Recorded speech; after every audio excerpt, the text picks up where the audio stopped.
La Corte Internacional de Justicia escucha este martes los alegatos por el asalto de las fuerzas policiales de Ecuador a la Embajada de México en Quito el pasado 5 de abril.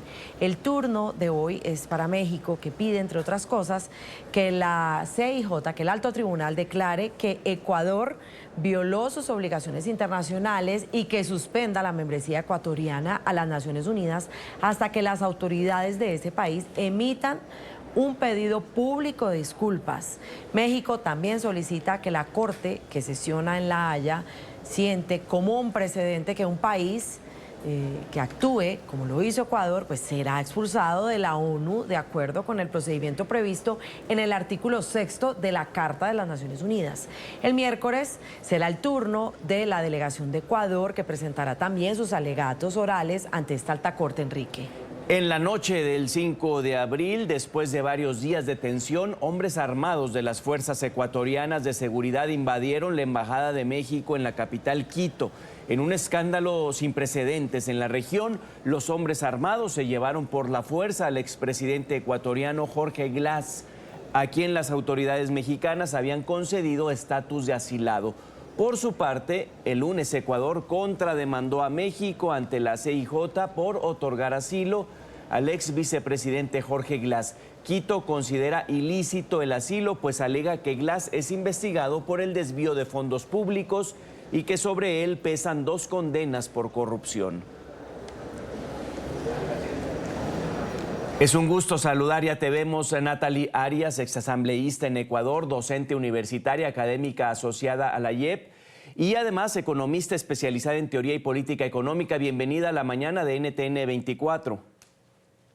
Muy buenos días, Enrique y Carla, un gusto poder acompañarlos en esta transmisión. Pues de ambos lados tienen denuncias ante el mismo organismo, ante la Corte Internacional de Justicia. Es el turno hoy para México, que pareciera que tiene muchas por dónde ganar el apoyo internacional. Ecuador tiene por dónde proceda esta denuncia, entendiendo que el país, México, tiene la potestad de ofrecer este salvoconducto a quien él quiera a asilar, o no es así, Natalie. En verdad, creo que este impasse está bastante lejos de encontrar su solución. Lamentablemente, pues las partes tampoco pues se han sentado en la mesa para poder resolverlo en estos términos. Más bien, hemos visto ya esta dinámica de demanda y contrademanda. Personalmente, pues estoy consciente plenamente en este caso pues de lo que nos dice, en este caso el derecho internacional y este carácter de inviolable de las sedes diplomáticas, de las misiones diplomáticas, del espacio que éstas ocupan. Sin embargo, aún así, en este caso, la institución del asilo tiene unos parámetros, en este caso, que no se respetaron por parte de México en este sentido, y esos son los argumentos que Ecuador va a exponer en esta nueva contrademanda, podríamos decir, presentada también ante la Corte Internacional de Justicia. Señora Arias, también hay otros expertos, incluso dirigentes, que argumentan situaciones contrarias o al menos contradictorias o enfrentadas, por decirlo mejor de alguna manera. Incluso aquí en NTN 24 hemos escuchado las voces de varios expresidentes, tanto de México como el expresidente Felipe Calderón y por el otro lado el expresidente de Ecuador, Osvaldo Hurtado.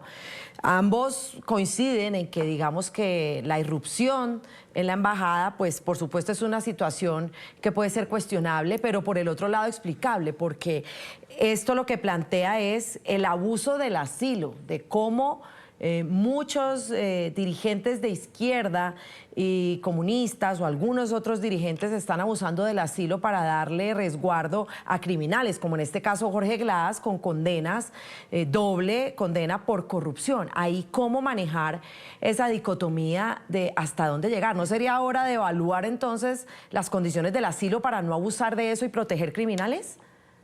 Efectivamente, yo concuerdo con los criterios que usted ha resumido en este momento, muy particularmente con el caso del expresidente Osvaldo Hurtado en ese sentido, porque de hecho es ese el punto de partida para esta contrademanda. en ese sentido, no solo presentar pues estas inquietudes en torno a la forma en la que se dio, en este caso, este silo, en conocimiento pleno de que se trataba del expresidente condenado ya y por tanto en calidad de prófugo. No es la misma situación, no estamos en lo absoluto hablando en este caso de una situación de persecución política, que es lo que principalmente da forma, es verdad. Cada país puede tomar decisiones en ese sentido, pero aquí las condiciones previas eran absolutamente distintas, no eran las convencionales, no estábamos hablando de una persona perseguida para empezar. Y de la misma forma, ahí es también muy importante tomar criterio del antecedente que se dio este cruce, en este caso el veto específicamente a la representante de México acá en Ecuador, y esto pues tampoco puede ser obviado porque podría resultar en un pésimo precedente para las relaciones internacionales en términos generales.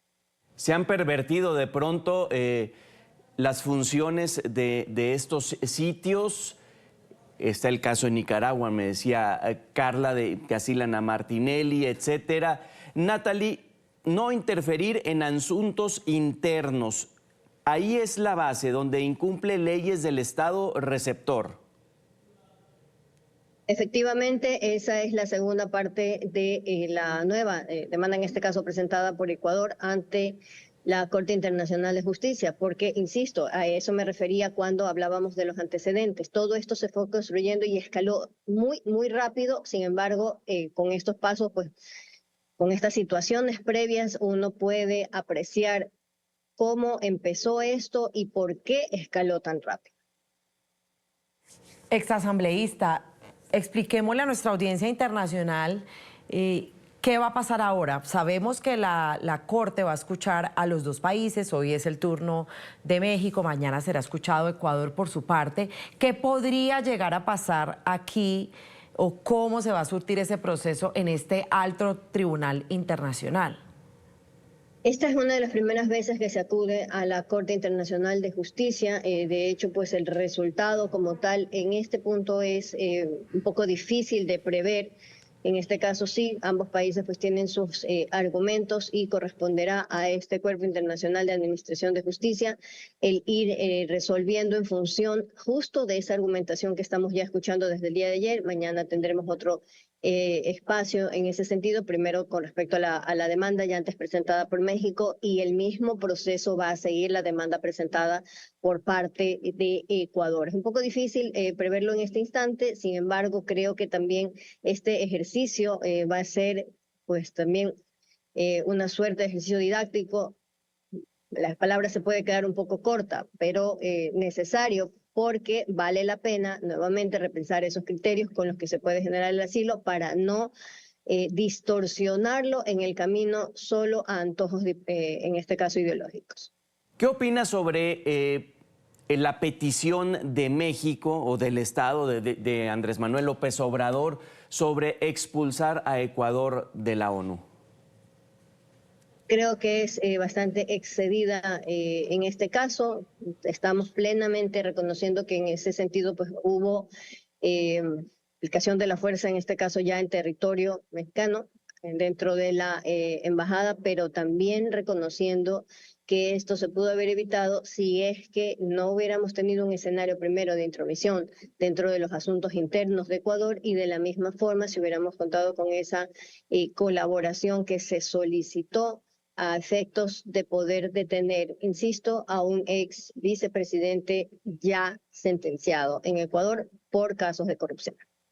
Aunque Ecuador ha defendido pues sus argumentos y sus actuaciones, que han sido, pues ya lo decíamos, bastante criticadas y rechazadas por la comunidad internacional, llama la atención que muchas de esas protestas internacionales hayan salido de dirigentes que están al mando y al frente de regímenes totalitarios. Entonces, como que olvidaron lo que pasa y hacen ellos en sus países, como por ejemplo Maduro, Daniel Ortega, el mismo jefe del régimen cubano, Miguel Díaz-Canel, y salieron lance en ristre a rechazar, porque esto es un abuso en contra de los derechos humanos. Y creo que les falta, dirían algunos, autoridad moral para hablar de este tipo de cosas frente a Ecuador con todo lo que ellos han hecho en sus países. Sin duda, los excesos en contra de los derechos humanos dentro de cada uno de estos regímenes socialistas están ahí a la vista y paciencia de todos en la región. Sin embargo, pues vamos a escuchar, en este caso, el proceso muy atentamente quienes estamos siguiendo este procesamiento de las demandas ya dentro de la Corte Internacional de Justicia, porque, insisto, pues más allá del impasse podría servir para poder afianzar, en el mejor de los términos, la institución del asilo y entender, en este caso, cuáles son esos límites cuando se tiene en el país pues una representación diplomática y ambas partes, insisto, pues tienen que estar sujetas, en este caso, a lo que dicta el derecho internacional. Atentos a qué resulta si se sientan precedentes. Exasambleísta Natalie Arias, el agradecimiento hasta Quito. Hasta pronto. Muchísimas gracias, Enrique y Carla. Ha sido un gusto compartir en esta mañana.